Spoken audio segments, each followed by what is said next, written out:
Welcome to a new daily top Askreddit video. Today's topic. People no longer bound by their non-disclosure agreements. What can you now disclose?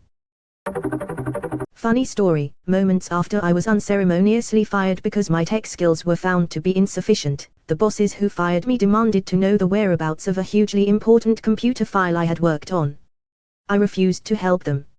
I even cited the exact language of the NDA I was compelled to sign. I am prohibited from disclosing details of my employment with anyone, including past and current employees of the company, I expounded, adding, so ask someone who works here, because I don't. It was a great fuck you moment that I still cherish 5 years later, but now I think I can disclose the truth. I only hid behind the NDA language because I had no clue where to find their damn computer file or even where to look. I suck with computers. Fired because my tech skills were found to be insufficient. I suck with computers. This checks out. The cake/cupcake shop I used to work for claimed everything was homemade, but used Pillsbury cake mix as a base. I read a thread, I think it was a confessions thread on Askreddit, where a woman who ran a super successful home bakery business was literally just using Pillsbury cake mix, and this is how I learned what Pillsbury was, as we don't have it in England. She had the odd hack or two and was seriously good at decorating apparently, but she was essentially just using cake mix. She even talked about how she felt like a fraud, got nauseous about going to the grocery store, and hated the sight or taste of cake. I remember this. She would log in once every few years and give updates. Last I read, she stopped doing cakes because it became too much for her. My mom does cakes as a side gig, and while she makes her own frosting from scratch, she uses boxed cake mix that she, too, passes off as her own. Probably way more common than anyone lets on. My graphic designer best friend won my town's Design the Centennial logo contest, despite having never set foot in the town. I worked for the radio station, and just did an interview with one of the organizers, where he lamented that there weren't very many entries. So I called my friend and said, "Want in on this?" He said, "Sure." As he lived on the other side of the country at the time, I spent the next day texting him photos of the town for inspiration. Anyway, when he won and they found out he was a professional graphic designer who lived on the other side of the country, they made him and me sign NDAs because the town was afraid people would think they brought in a ringer. Edit. Wow, this kind of blew up, so let me answer some of the more common questions being brought up. 1. What's a ringer? A ringer is professional who's brought into a contest in order to guarantee favored results. 2. Why did I have to sign the NDA? Well, they unveiled the logo at a great big ceremony where they presented the prize money. I think it was a couple $100, and since my friend lived on the other side of the country, he asked if I could accept on his behalf. I wound up not going, because we were broadcasting from another event that day, so the mayor accepted on his behalf. 3. Where is this? Canada. A small town in Alberta. That's all I'm comfortable sharing. How did they make you? They threatened to withhold the prize and you threatened to tell the public, which would be way worse PR-wise than what they alone wanted the NDA for. Presumably if they didn't sign the NDA, they wouldn't have picked the design. I dug up some ancient bones, gold, and Mycenaean tombs. I couldn't discuss the finds until the institution who ran the archaeological dig could publish the data. You can read about it here. Edit to add, I'm a classics student, not the one running the whole dig, but my role in it was very much legal and official lol. We knew to dig there because there was another tomb next to it, and it's located near a big Mycenaean Bronze Age palace. I only dug there for one summer, but it was a blast. If you're interested in archaeology, you should see if there are any local groups that you can volunteer with. I was a contractor for NASA. I still fully support the agency, but I was extremely bugged when I learned that each separate NASA center, for example, JPL, Kennedy, Ames, Goddard, hides many of its inventions and breakthroughs from the other centers so that when HQ is ready to assign a big mission, and a lot of dollars, to one center, they have a better chance to compete over the others. Look what we invented. Ames can't do this over there. Give us the next moon orbiter. The downside is that there is a ton of reinvention and duplicated efforts going on. Sometimes years of work go down the drain when another center does the same thing faster. My perspective was, you all work for NASA. Share knowledge, collaborate. I was frequently ordered to tone down anything revealing when speaking to other centers. That's not at all different from how the big national labs used to work. The rivalry between Lawrence Livermore and Los Alamos is almost legendary. Supposedly they got better about sharing, but it wouldn't shock me if they were still up to the same hijinks. As a lawyer, I've viewed a lot of these in tort settlements. The most common use of the NDA is to keep the award amount quiet so everyone won't sue the company, hoping to get that sweet settlement money.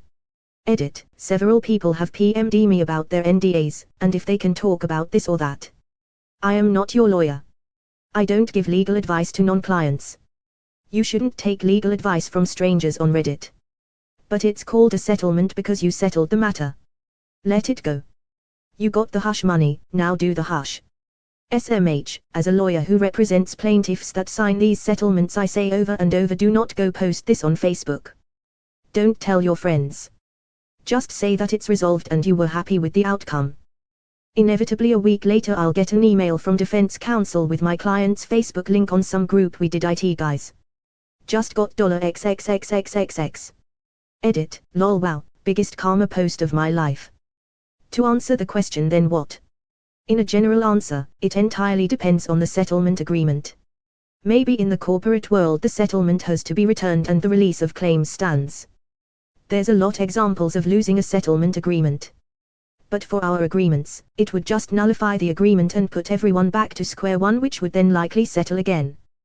So I just have to reach out my client, chew them out to remove everything, and then send a follow-up to defense counsel assuring them that it's not going to happen again. I like to add your friends and family will all start asking you for money. People will bring up old debts you owe them that you won't remember if they're real or not. Just keep it to yourself or you're going to hate it. This seems to work better than the threat of legal consequences for breaking an NDA. I used to do data analysis of revenue management for some big companies. Many companies have no clue about their data or their revenue streams. I'm talking several $1 million of revenue disappearing in the pipeline and no one knowing what happened with it, or even caring really. There were multiple times I had to inform clients that we had huge gaps in their costs and we needed to find the missing numbers somewhere in order to make our final reports correct, and was met with the, paraphrased, reply, just sprinkle the missing costs over the existing one. We just want the final total to be correct. All the companies cared about if the amount of money they have at the end of the year is higher than at the beginning, and anything that happens in between is inconsequential. I objected at first to my bosses, saying that what we were doing was incorrect, but they said to just do as the client said. In the end, I got disillusioned, and whenever our clients came with requests that made no mathematical or logical sense, I'd just execute as requested and let their analysts figure out later that the analysis they paid 6 figures for was basically nonsense. I didn't care, because I had documentation of all their requests and my objections, which were thoroughly ignored.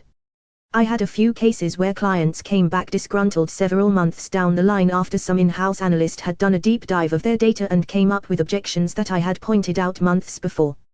I'd usually dig up the relevant emails and clear my name. My choice of action was to tell them to pound sand, but my bosses always bent over backwards for clients, so we'd have to do the cleanup I anticipated. In the end, I learned most of our economy is held together by duct tape and wishful thinking. At most 10% of people working at big companies are competent and carry the bulk of the work, and rarely are the competent ones the ones in charge. Edit. I want to clarify something for everyone who's talking about embezzlement and people lining their pockets. I can assure you that in the data I was working on, this was very unlikely. The money streams I was analyzing went to other companies as costs, so if they had literally disappeared, someone would notice. This missing money was really just a case of utter incompetence. People just too lazy or stupid to properly keep track of what goes where. I'm sure that if we got all the data from partnering companies, we would eventually be able to track everything precisely. We were unfortunately limited to whatever data our clients provided, and we would rarely get data from other companies as they are quite privy about sharing it with third parties. This rant was not about corruption but rather incompetence. This should be higher up the list. It's scary how incompetent people just guffaw their way into positions of power and really have no idea how to run a business. I mean, to be fair, I'm talking some really big companies here. One of our clients was Coca-Cola, for example. I'm not afraid to mention them as they were one of the few clients that really had their shit together.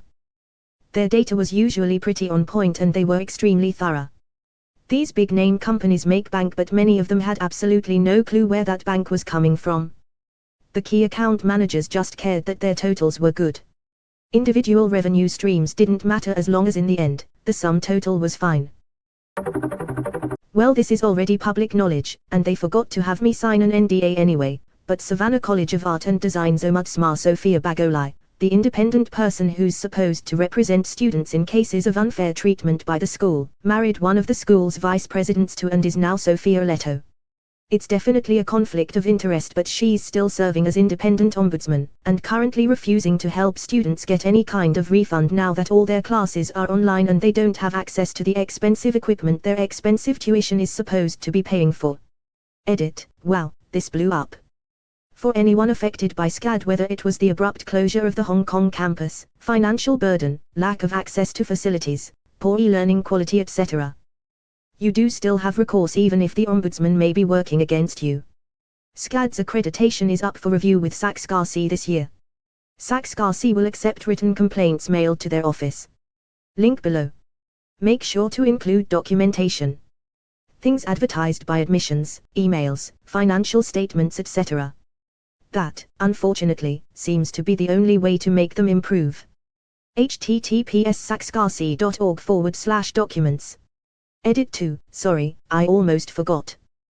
There were a large number of Chinese students who were accepted and given the standard due date for their enrollment fee of a few months, but then, after the outbreak of COVID-19, received another email from your admissions rep demanding payment of the enrollment fee within 3 days.